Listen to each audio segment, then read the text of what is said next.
Je tenais encore le sac tiède de poulet rôti quand j'ai entendu mon beau-fils dans le garage obscur dire: Ouais, j'ai déjà coupé le câble de frein. On se voit à son enterrement demain. Et ma femme, Sylvie, ma femme, ne l'a pas arrêté. Pendant une seconde, mon corps tout entier a oublié comment bouger. Le garage sentait le béton froid et l'huile de moteur. Cette morsure âcre et familière qui ne part jamais vraiment, peu importe combien de fois on balaie. La lumière au plafond était éteinte. Alors la seule lueur venait de la petite fenêtre au-dessus de l'établi et de l'écran bleu du téléphone de Mathieu. Je pouvais voir sa silhouette. Épaules larges, tête penchée, comme s'il écoutait un bulletin météo. Mes doigts se sont crispés autour du sac en papier. La graisse du poulet avait traversé, tiède contre ma paume. Je l'avais acheté au traiteur Leclerc, sur l'avenue de la République, parce que je pensais, bêtement, que peut-être on pourrait avoir une soirée normale. Une petite offrande de paix, comme on fait quand une maison est tendue depuis des mois et qu'on ne veut pas l'admettre à voix haute. La voix de Mathieu est restée calme. Trop calme. Ouais, dit-il encore, bas et presque ennuyé. C'est fait, il ne verra pas lundi. Il a gloussé, comme si quelqu'un venait de lui raconter une blague. Puis il y a eu la voix de Sylvie, faible à travers le haut-parleur, assez proche pour que ma gorge se serre. Douce, prudente, pas choquée, pas en colère. T'es sûr demanda-t-elle. Ma vision s'est rétrécie.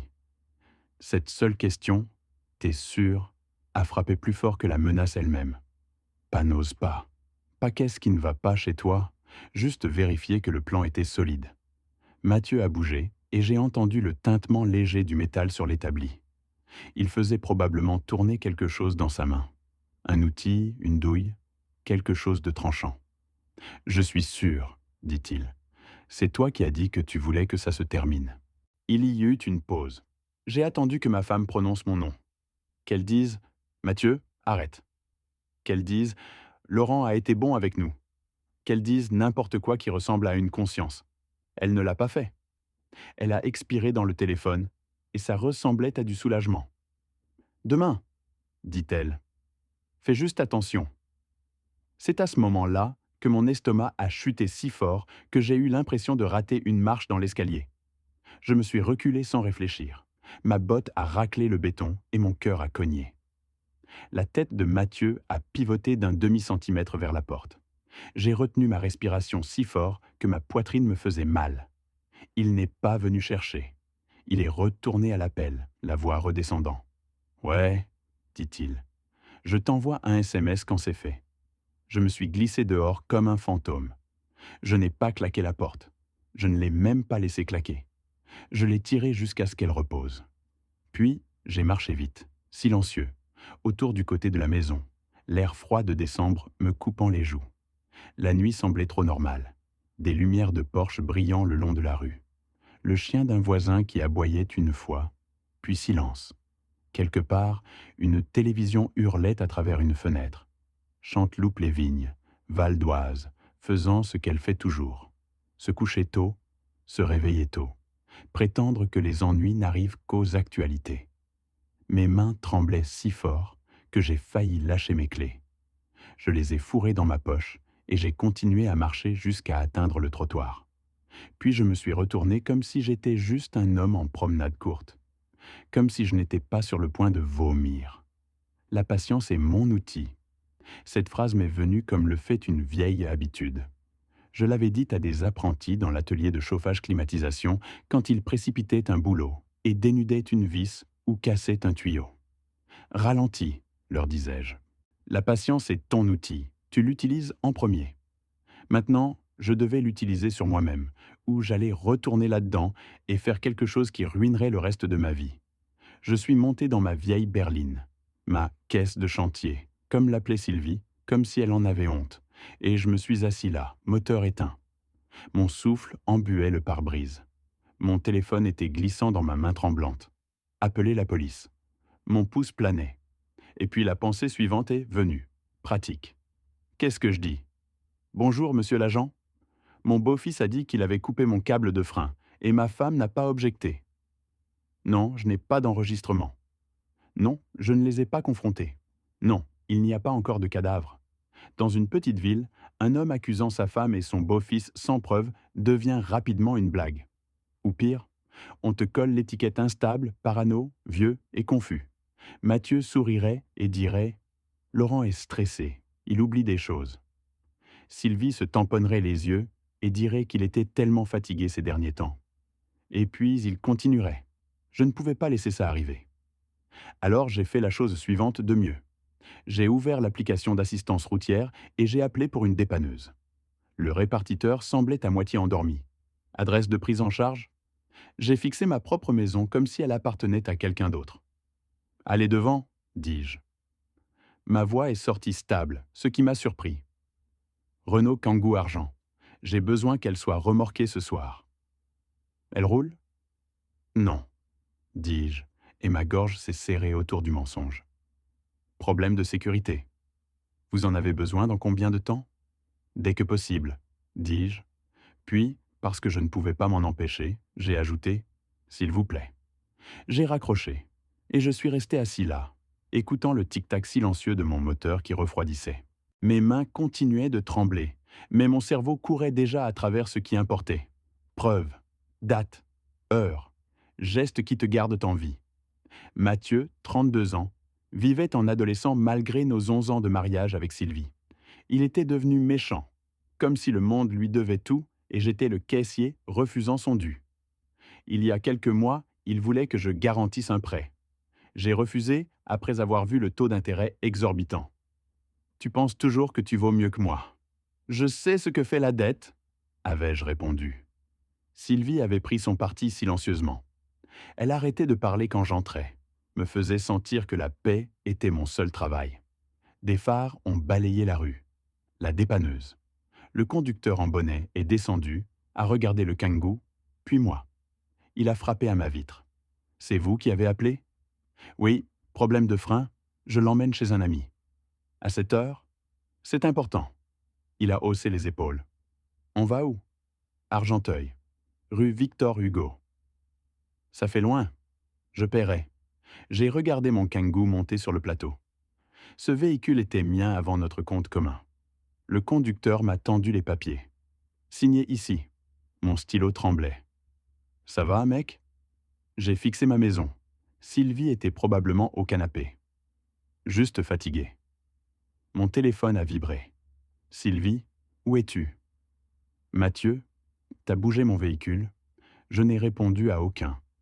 Je suis resté dans la berline, regardant les feux arrière disparaître comme une mèche brûlante. Je ne les ai pas laissés voir ma peur.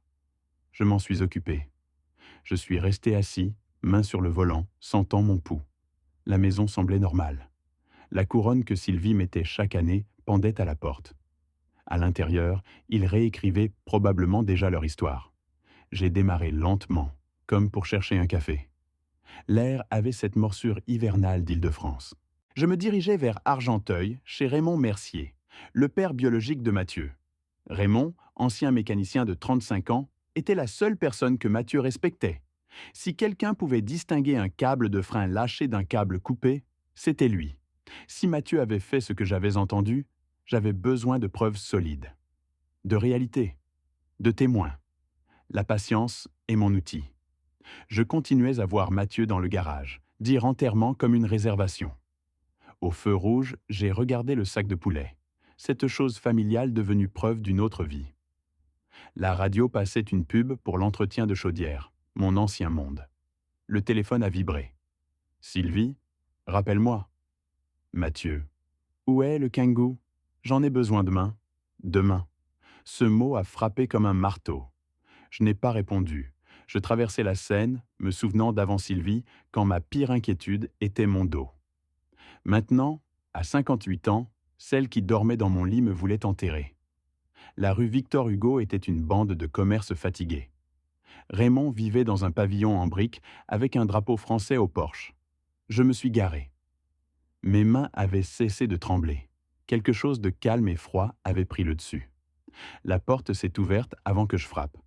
Raymond en jogging m'a regardé. « Laurent, qu'est-ce que tu fous ici? » « Je dois parler. » Il a regardé la berline. « Où est le Kangoo? »« En dépannage. » « Pourquoi? » « Parce que je ne lui fais pas confiance. Je peux entrer? Tu ferais mieux d'avoir du sens. Ça sentait le café et le cuir. Des photos de Mathieu couvraient les étagères. Raymond avait gardé les meilleures parts. Il a fait signe vers la table. Je me suis assis. J'ai sorti le reçu de dépannage. Raymond l'a pris, a plissé les yeux, a lu la ligne d'adresse. Tu l'as fait remorquer ici, dit-il lentement. Pourquoi? Parce que tu t'y connais en voiture, dis-je, et parce que j'ai besoin que tu regardes quelque chose avant que quelqu'un d'autre y touche. Raymond a reposé le papier. Laurent, qu'est-ce qui se passe? J'ai pris une inspiration. Les mots se sont coincés dans ma gorge parce que les dire les rendait plus réels. J'ai entendu Mathieu, dis-je. Ce soir, dans mon garage. Les yeux de Raymond se sont plissés. Entendu dire quoi? Je n'ai pas donné le tout. Pas encore. J'ai juste donné la partie qui comptait. J'ai des raisons de croire que quelqu'un a trafiqué mes freins, dis-je. Exprès. Raymond s'est reculé. La chaise a grincé. Pour la première fois, il avait l'air moins agacé et plus prudent. Tu accuses Mathieu? Demanda-t-il. Je te dis que je ne conduis pas ce Kangoo, dis-je, et je veux qu'il soit vérifié par quelqu'un qui n'édulcorera pas. Raymond m'a fixé une longue seconde. Puis, il s'est levé et a marché vers le comptoir où un petit bloc-notes spiralé reposait à côté d'un téléphone fixe. Il l'a ouvert comme s'il était sur le point de noter un numéro. « Qu'est-ce que tu veux de moi ?» demanda-t-il sans lever les yeux. « Je veux que tu possèdes le Kangoo, » dis-je. Ça a fait tourner sa tête. « Pardon ?»« J'ai déjà décidé, » dis-je. « Je le transfère ce soir. Je ferai les papiers dès demain matin. Je signerai ce qu'il faut. Tu seras le propriétaire légal. » Le visage de Raymond s'est durci. « Pourquoi tu ferais ça ?»« Parce que, dis-je, et j'ai choisi mes mots avec soin, j'ai besoin d'une ligne propre. Si quelque chose arrive avec ce véhicule, j'ai besoin que ce soit documenté qui l'avait et quand. » La mâchoire de Raymond a travaillé comme s'il mâchait l'idée. « Donc tu construis un dossier. J'essaie de rester en vie, dis-je, et ma voix est devenue rauque sur le dernier mot. Raymond n'a pas parlé un moment. Puis il s'est penché en avant, bras sur la table. « Laurent, » dit-il doucement, « si tu te trompes, si tu as juste peur et que tu me traînes dans ton bordel de mariage ?» « Je ne me trompe pas, » dis-je trop vite. Mon cœur s'est remis en marche. Je me suis ralenti. « Raymond, je ne te demande pas de me croire. Je te demande de regarder. » Il m'a observé et j'ai pu voir le calcul dans ses yeux. Raymond était un homme qui faisait plus confiance aux moteurs qu'aux gens, aux faits plutôt qu'aux sentiments. Finalement, il a hoché la tête une fois. « D'accord, » dit-il, « je vais regarder. » Puis il a pointé un doigt vers moi. « Mais tu écoutes, si ce truc est dangereux, je ne le conduis nulle part. Je le tire directement dans le garage et je le mets sur cale. Compris ? » Le soulagement m'a frappé si fort que mes yeux ont piqué. « Oui, » dis-je, « c'est ce que je veux. » Raymond s'est levé et a attrapé son manteau sur un crochet près de la porte arrière. La dépanneuse devrait être proche. « Déjà en route ?» dis-je. Il a marqué une pause, puis m'a regardé. « Pourquoi tu me le donnes, Laurent? Vraiment? C'est quoi le piège ?» J'ai croisé ses yeux et j'ai laissé passer un peu de vérité. « Il n'y a pas de piège, » dis-je. « Fais-moi juste une faveur. Vérifie-le de fond en comble avant même de penser à le faire rouler. » Raymond m'a fixé. Puis son expression s'est adoucie. Pas de la gentillesse exactement, mais de la compréhension. Le genre qu'on obtient d'un homme plus âgé qui a vu ce qu'un mauvais gamin peut faire à une famille. Il a hoché la tête encore. « Ouais, » dit-il, « je le ferai. » Dehors, des phares ont balayé la fenêtre. La dépanneuse était arrivée. Raymond s'est dirigé vers la porte et je l'ai suivi. Mon téléphone a vibré encore. Cette fois, ce n'était ni Sylvie ni Mathieu. C'était un appel manqué d'un numéro que je ne reconnaissais pas. Puis un autre et un autre. J'ai regardé l'écran alors qu'il s'allumait encore une fois. Raymond Mercier. Il se tenait juste à côté de moi. Il n'avait pas appelé. Il n'avait même pas touché son téléphone. Raymond a vu mon visage changer et il a sorti son propre téléphone de sa poche et l'a vérifié. Son écran s'est allumé aussi. Appel manqué, Mathieu. Les yeux de Raymond se sont levés vers les miens. « Ton gamin cherche ce Kangoo, » dit-il doucement. Mon estomac s'est serré. Ouais, dis-je. Je sais. Et alors que le dépanneur abaissait le plateau et que le câble cliquetait comme des chaînes dans le froid, j'ai réalisé quelque chose que je ne m'étais pas encore laissé penser. Mathieu ne planifiait pas juste de me tuer. Il planifiait de le faire bientôt. Le dépanneur n'a pas perdu de temps.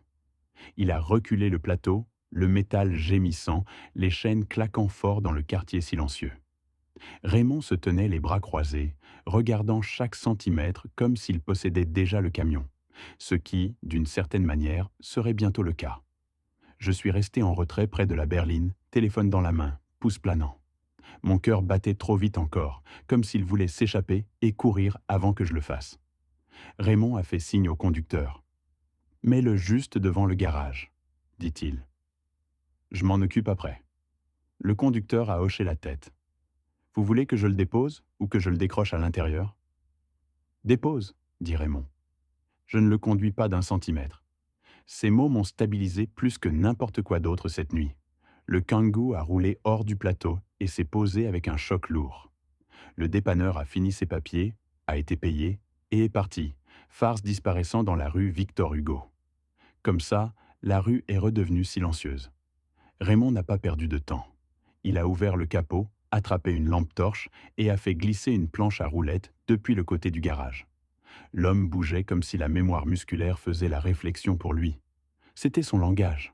Je me tenais dans l'embrasure de la porte, bras serrés autour de moi, regardant sa botte dépasser dessous le Kangoo. « Alors, » dit Raymond depuis dessous, voix étouffée.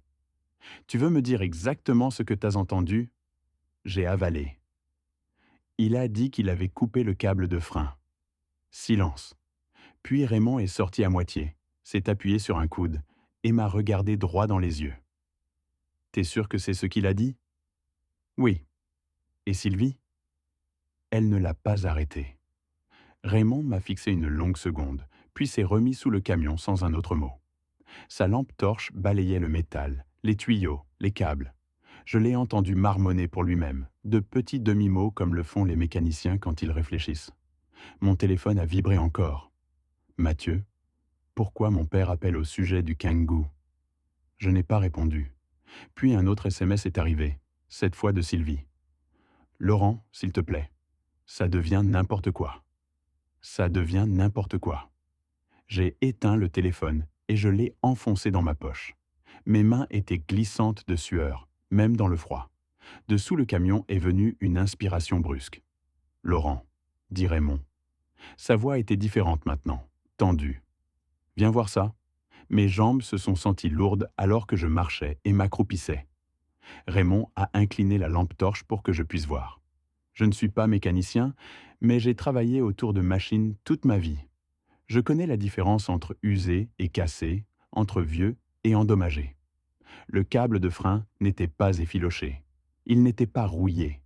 Il était coupé net, droit, comme si quelqu'un l'avait fait lentement, soigneusement, avec le bon outil. Je l'ai fixé jusqu'à ce que ma vision se trouble. C'est pas un accident, finit Raymond. Il est sorti complètement et s'est assis, passant une main dans ses cheveux. C'est délibéré. Mon estomac s'est retourné. Même si je m'y étais attendu, l'avoir craint, le voir rendait tout plus lourd, plus réel. Raymond s'est levé et a fait les 100 pas une fois, puis s'est arrêté devant moi. « Quand tu l'as conduit la dernière fois ?»« Hier après-midi ?» dis-je. Il roulait bien. Il a hoché la tête. « Alors ça a été fait après. » Ma poitrine s'est serrée. Ce soir. Raymond a soufflé une longue expiration. Putain. Pendant un moment, ni l'un ni l'autre n'a parlé. Le froid s'infiltrait à travers mon manteau. Quelque part dans la rue, une porte a claqué. La vie qui continue. Raymond a sorti son téléphone de sa poche. J'appelle la police. Mon pouls a grimpé. Attends. Il m'a regardé sèchement. Laurent, c'est pas une dispute de famille. C'est sabotage criminel. Quelqu'un aurait pu mourir. Je sais, dis-je. Laisse-moi juste passer un coup de fil d'abord. Il a hésité, puis a hoché la tête une fois. Je me suis éloigné de quelques pas et j'ai rallumé mon téléphone. Les appels manqués et les textos ont inondé l'écran. Je les ai ignorés et j'ai tapé un numéro que j'avais sauvegardé il y a des années, mais rarement utilisé. Maître Martin Klein a décroché à la deuxième sonnerie. Ça a intérêt à être important, dit-elle, voix tranchante mais alerte. Il est presque minuit. Martine, dis-je. J'ai besoin de conseils. Maintenant. Elle a entendu quelque chose dans ma voix et s'est adoucie. Où es-tu? Argenteuil, avec mon Kangoo. Le câble de frein a été coupé. Il y eut une pause. Coupé? Comment? Net, dis-je. Un mécanicien le regarde en ce moment. Autre pause, puis d'accord, écoute-moi attentivement. J'ai écouté. Tu n'as pas monté ça toi-même, dit-elle. Tu ne l'as pas conduit, tu n'as dit à personne de le conduire. Correct. Correct. Et le véhicule n'est plus légalement en ta possession? Il sera transféré dès demain matin, dis-je. Il y a une trace papier. Bien, dit-elle. Très bien. Maintenant? Oui, appelle la police ce soir. Tu veux que ce soit documenté immédiatement. Date, heure, témoin. Ma gorge s'est serrée. Il pourrait penser que j'ai fait quelque chose. Il pourrait, dit-elle, mais les faits battent la peur. Reste calme, dis exactement ce que tu sais, rien de plus. J'ai regardé Raymond, qui composait déjà le 17. Martine, dis-je. Je l'ai entendu dire qu'il l'avait déjà fait, qu'il me voulait mort. Sa voix a baissé. Alors tu as fait la bonne chose en sortant de cette maison. J'ai raccroché et je suis retourné. Raymond a terminé l'appel et a remis son téléphone dans sa poche. Ils envoient que quelqu'un, dit-il. Bientôt. On a attendu dans le garage, le câble de frein coupé suspendu là comme une accusation. J'entendais mon propre cœur battre dans mes oreilles. Ma bouche avait un goût métallique. Les sirènes ont gémi faiblement au loin, puis ont grandi plus fort. Des lumières rouges et bleues ont lavé la porte du garage, le camion, le visage ridé de Raymond. 2 officiers sont sortis, un plus âgé, un plus jeune. Ils ont pris les déclarations. Ils ont photographié le câble. Ils m'ont demandé pourquoi le camion était ici. Je leur ai dit la vérité. Tout. Calme, clair, pas de cris, pas d'accusation au-delà de ce que j'avais vu et entendu. Le jeune officier a froncé les sourcils. Vous dites que votre beau-fils a fait ça? Je dis que le câble de frein a été coupé, dis-je. Et j'ai entendu par hasard qu'il disait qu'il l'avait fait. Et votre femme? Elle n'a pas objecté. L'officier plus âgé a noté ça lentement. Ils sont partis après presque 1 heure, promettant un suivi, ne promettant rien d'autre. Quand le garage est finalement redevenu silencieux, Raymond s'est appuyé contre l'établi et s'est frotté le visage. « Mon propre gosse, dit-il. Putain. » Je me suis effondré dans une chaise pliante, l'épuisement s'écrasant sur moi comme une vague. Mes mains tremblaient encore. Pire cette fois. Raymond m'a regardé. « Ça va ?» J'ai ouvert la bouche pour dire oui, et à la place, j'ai eu un haut le cœur, arrivant à peine à la poubelle avant de vomir. Raymond n'a rien dit. Il a juste tenu la poubelle stable et a attendu. Après, je me suis assis là, vide et tremblant, fixant le sol en béton. « J'ai pas l'impression d'avoir gagné, » dis-je d'une voix rauque. Raymond a secoué la tête. « T'as pas gagné, t'as survécu. » Dehors, mon téléphone a vibré encore. Cette fois, c'était une notification de messagerie vocale, de Mathieu. Je ne l'ai pas encore écouté. Je savais juste une chose avec certitude maintenant. Ce n'était pas fini. Au matin, l'histoire avait déjà commencé sans moi. Je me suis réveillé sur le canapé de Raymond, avec mon manteau encore sur le dos et le cou raide d'avoir dormi de travers. L'odeur de café dérivait depuis la cuisine, amère et forte. Pendant quelques secondes, je ne savais pas où j'étais. Puis l'image de ce câble coupé net est revenue en place, tranchante comme un couteau. Raymond était à la table, faisant défiler son téléphone, mâchoire serrée. « T'es célèbre sur Internet », dit-il sans lever les yeux. Mon estomac a coulé. Il a tourné l'écran vers moi. Le post Facebook de Sylvie. Il était long, émotionnel, soigneusement écrit. « Priez pour ma famille, s'il vous plaît. Laurent est parti hier soir dans un accès de colère et a été trop loin. Mon fils est accusé de quelque chose de terrible et nous avons le cœur brisé. Les mensonges peuvent détruire une famille plus vite qu'un accident. Il y avait une photo d'elle et Mathieu du Noël dernier, souriant, bras autour l'un de l'autre, notre salon brillant derrière eux. Les commentaires s'empilaient déjà. Tellement désolé, Sylvie. Je prie pour toi et Mathieu. Certains hommes ne supportent juste pas de perdre le contrôle. Tu mérites mieux. J'ai eu l'impression d'avoir reçu un coup de poing dans la poitrine. Elle ne mentionne pas les freins, dis-je.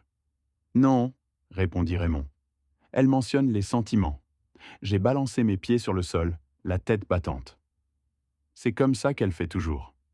À midi, le quartier avait choisi sa version de la vérité. Je suis retourné à Chanteloup pour récupérer des vêtements, gardant la tête baissée. Des gens à qui j'avais fait signe pendant des années trouvaient soudainement des raisons de regarder leur téléphone. Madame Keller, 3 maisons plus loin, m'a fixé comme si j'avais traîné de la boue dans son église. Au bout de la rue, j'ai vu 2 voitures de police garées près de chez moi. Chez moi, celle avec la couronne encore sur la porte. Un officier s'est avancé quand il m'a vu. Laurent Delaney? Oui. On a besoin de vous poser quelques questions supplémentaires. À l'intérieur, l'endroit semblait creux. Sylvie était assise sur le canapé, yeux rouges, mains jointes, comme si elle était dans une salle d'attente. Mathieu se tenait près du couloir, bras croisés, mâchoire fixée. Il avait l'air calme, presque ennuyé. Tu leur as dit que je suis parti dans une rage, dis-je. Pas à Sylvie, mais à la pièce. Elle ne m'a pas regardé. Tu nous as fait peur. Mathieu a ricané. Ouais, Laurent, tu agis bizarrement ces derniers temps. L'officier a levé une main. Gardons ça respectueux. J'ai répondu à leurs questions encore. Même fait, même chronologie. Je sentais Mathieu me regarder comme s'il attendait que je glisse. Puis il a parlé. Mon beau-père me déteste, dit-il, voix blessée. Il essaie de me virer de la maison depuis des mois. C'est pas vrai, dis-je. Sylvie a enfin levé les yeux. Tu as dit qu'il devait déménager. J'ai dit qu'il avait besoin d'un plan, répondis-je. Il a 32 ans. L'officier a griffonné des notes. Quand ils sont partis, Sylvie s'est levée et a pointé vers la porte. Tu ne devrais pas être ici. J'ai ri une fois, court et laid. T'as planifié mes funérailles? Son visage est devenu pâle. T'es malade. Je suis sorti avant de dire quelque chose que je ne pourrais pas reprendre. Cet après-midi-là, Raymond a appelé. La police est revenue, dit-il. Ils ont parlé aux voisins. À propos de quoi? Un type a vu Mathieu dans ton garage tard la nuit d'avant. Un autre a entendu des outils cliqueter. Mon pouls a bondi. Ils t'ont dit ça? Ils m'ont dit qu'ils construisent une chronologie. Le soir venu, la page du groupe paroissial avait son propre poste. Sylvie l'avait partagé, demandant des prières durant cette période difficile. Les rumeurs volent et ça nous brise le cœur. Quelqu'un a commenté « On est avec toi, Sylvie ». La vérité sort toujours. J'ai fixé cette ligne longtemps. La vérité sort toujours. Cette nuit-là, je me suis assis seul dans un motel bon marché près de la 15, regardant le parking à travers les stores. Chaque paire de phares faisait tendre mes épaules. J'ai écouté le message vocal de Mathieu que j'avais ignoré la nuit d'avant. « Laurent, dit-il, voix lisse, t'as vraiment merdé cette fois. Papa est contrarié. Maman est contrariée. T'avais pas besoin de faire ça? On aurait pu parler. » Maman. Il ne l'appelait jamais comme ça devant moi. J'ai transféré le message vocal à Martine avec la date et l'heure attachée.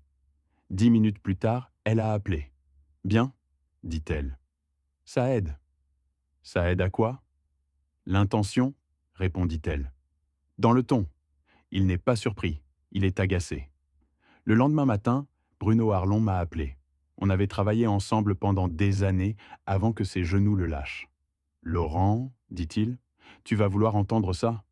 Il était passé dans un magasin de pièces auto près de chez moi, dit-il. Le même que Mathieu aimait fréquenter. J'ai demandé poliment au sujet des images de caméra. Expliqué que j'aidais avec une enquête. Ils m'ont laissé voir. Pas officiellement, mais assez. Mon cœur a cogné. Et il y a Ton Beau-Fils a acheté un coupe-tube il y a 2 jours. J'ai fermé les yeux? Putain. Bruno a ajouté. Ta femme est entrée 10 minutes plus tard. Caisse différente. Payée en espèces. La pièce s'est soudainement sentie très immobile. Elle savait, ai-je murmuré. Elle n'a pas arrêté, dit Bruno. T'as dit ça cette nuit-là. La radio l'a annoncé.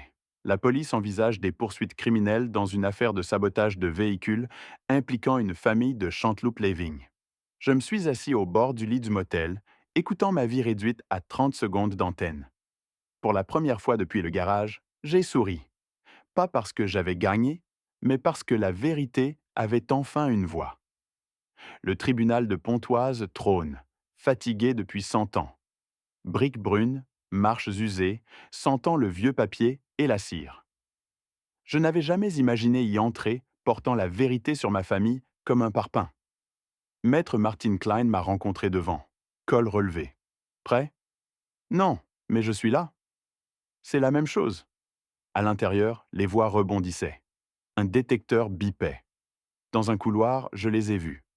Sylvie portait un manteau bleu marine et une croix, serrant un mouchoir, yeux rouges, bouche fixée dans cette ligne qu'elle utilisait pour avoir l'air blessé, mais forte.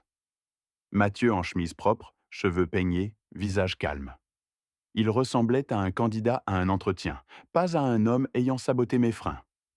Quand il m'a vu, ses lèvres ont tressailli. Les yeux de Sylvie ont croisé les miens. La peur a flashé, puis s'est transformée en colère. « Tu n'as pas besoin de faire ça, » murmura-t-elle. Martine ne s'est pas ralentie. « Madame, il a signalé un crime ?» Sylvie a tressailli. Mathieu a souri charmant à Martine. « Bonjour ?» Martine l'a regardé comme un câble fissuré. « Ne me parlez pas. On est entré dans la salle d'audience. Plus petite qu'on pense. Pas de drame TV, juste un bureau, des rangées de sièges, des drapeaux et un bourdonnement tranquille comme une église. J'ai reconnu des visages. Monsieur Keller. 2 femmes du groupe paroissial. Un type du Leclerc. Les petites villes ne ratent pas un spectacle public, surtout une famille souriante aux ventes de gâteaux. Ma gorge s'est serrée. Mes mains ont tremblé et je les ai pressées entre mes genoux. La patience est mon outil. Martine s'est penchée vers moi. Respire. Laisse-les regarder. C'est bon. Ça se sent pas bon, ai-je murmuré. Ça n'a pas besoin de l'être, dit-elle. Reste juste stable. Le juge est entré. Un homme plus âgé, cheveux gris, lunettes basses sur le nez.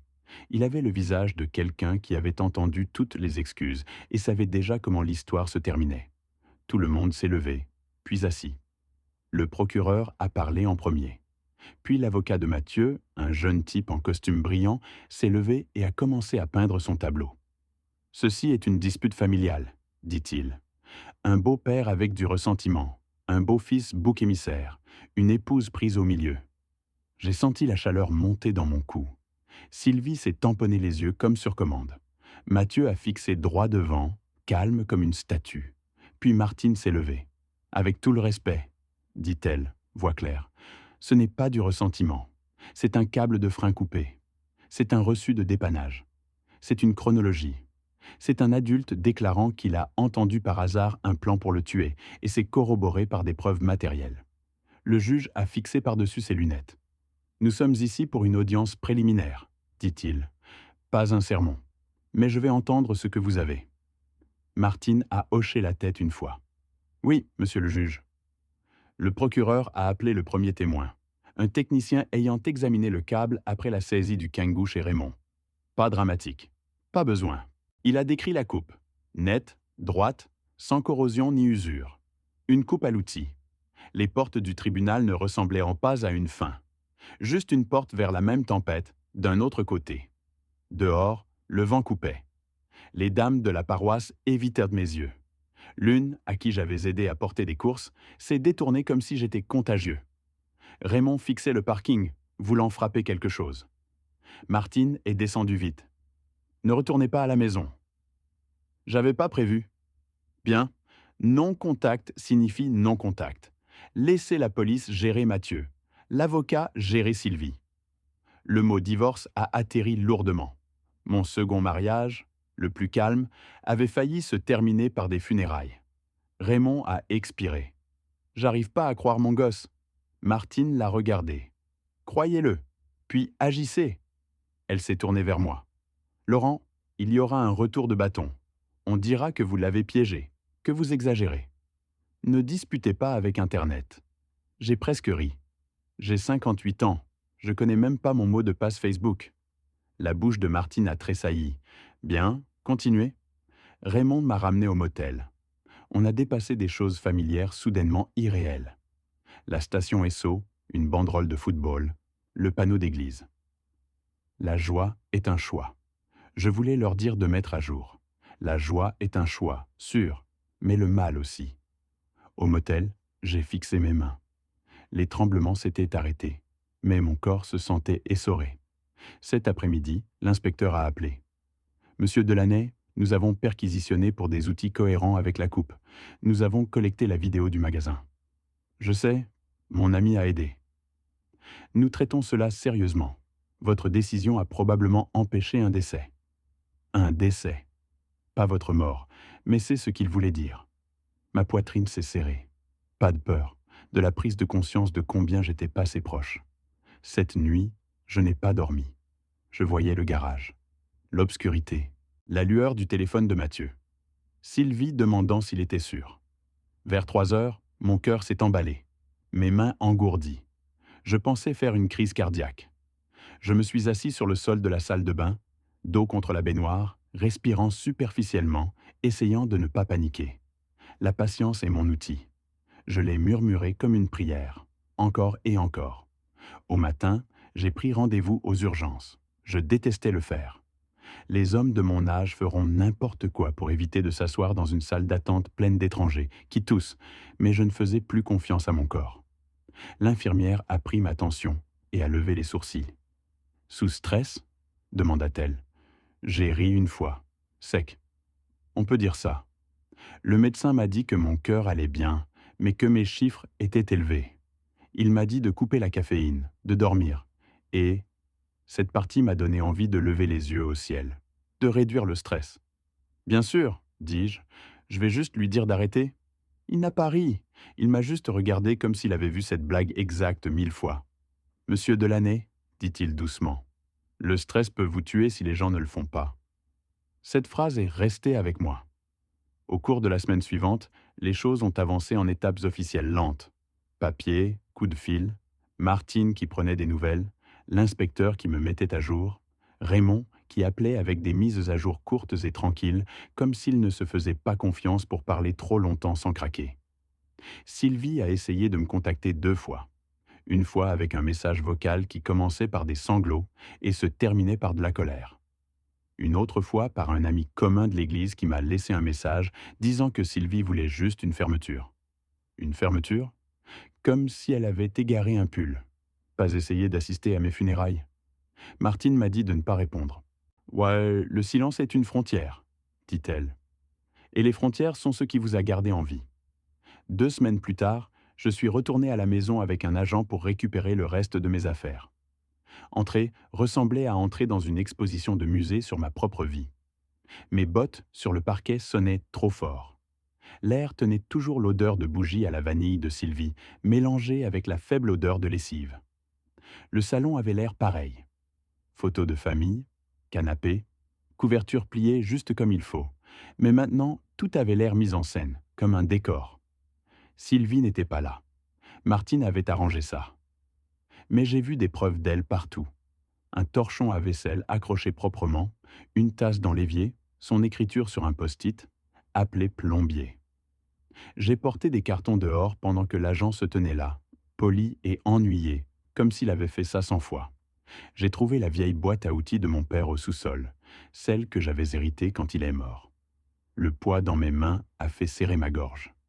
Mon père avait été un homme tranquille, stable, le genre qui te dirait de réparer ce que tu peux et de t'éloigner de ce que tu ne peux pas. Dans le placard de la chambre, j'ai trouvé la dernière chose à laquelle je m'attendais. Le sac de poulet rôti, encore froissé dans la poubelle de cette nuit-là. Les taches de graisse durcies, l'odeur depuis longtemps partie. Je l'ai fixé longtemps. Cette petite tentative stupide de paix assise là comme une blague. Quand je suis parti, je ne me suis pas retourné. J'ai signé les papiers du divorce le mois suivant. Pas de cris, pas de grand drame de tribunal, juste des signatures et du silence. Sylvie a essayé d'ajouter une note dans la marge sur une réconciliation ultérieure. Martine l'a barré d'un trait ferme. Raymond m'a retransféré le Kangoo une fois que le processus de preuve était terminé, mais je n'en voulais plus. La vue me tordait l'estomac. Je l'ai vendu à un type à Argenteuil pour du liquide. Moins cher que ce qu'il valait parce que je ne voulais pas qu'il soit dans mon allée jamais plus. Avec cet argent et ce que j'avais économisé, j'ai acheté un petit appartement près de la Seine à Argenteuil. Rien de fantaisiste. Deuxième étage, calme. Pas de garage attenant. Juste un petit balcon avec une vue sur l'eau qui bougeait même quand tout le reste semblait coincé. Le premier matin là-bas, j'ai fait du café et je me suis assis dehors en sweatshirt, regardant la Seine emporter des feuilles en aval. L'air sentait propre, comme de la terre humide et de la pierre froide. Je pensais que je me sentirais triomphant. Non, je me sentais fatigué. Je me sentais plus vieux que 58 ans. Mais je sentais aussi autre chose, quelque chose que je n'avais pas senti depuis longtemps. En sécurité, pas parfaitement en sécurité. Rien dans la vie ne l'est, mais assez en sécurité pour respirer sans goûter la peur. Une semaine après avoir emménagé, j'ai pris une petite partie de l'argent du Kangoo et je l'ai donné à un programme local qui aide les victimes de violences domestiques et soutient les plans de sortie sécurisés. Je ne l'ai pas fait pour être un héros. Je l'ai fait parce que je continuais à penser à combien de gens entendent des menaces dans leur propre maison et n'ont nulle part où aller. Quand le reçu s'est imprimé, je l'ai fixé et j'ai senti mes yeux piquer. La justice, ce n'est pas regarder quelqu'un mourir. La justice, c'est regarder la vérité se lever quand tu ne pouvais pas. Ce soir-là, j'ai reçu un dernier message d'un numéro que je ne reconnaissais pas. Il était court. T'as tout ruiné. Pas de nom, pas de signature, mais je savais. Je l'ai supprimé sans répondre. Parce que la vraie vengeance n'était pas un discours intelligent ou un coup dramatique, c'était refuser de jouer leur jeu plus longtemps. Je me suis assis sur le balcon, écoutant la scène, et j'ai pensé au moment dans le garage.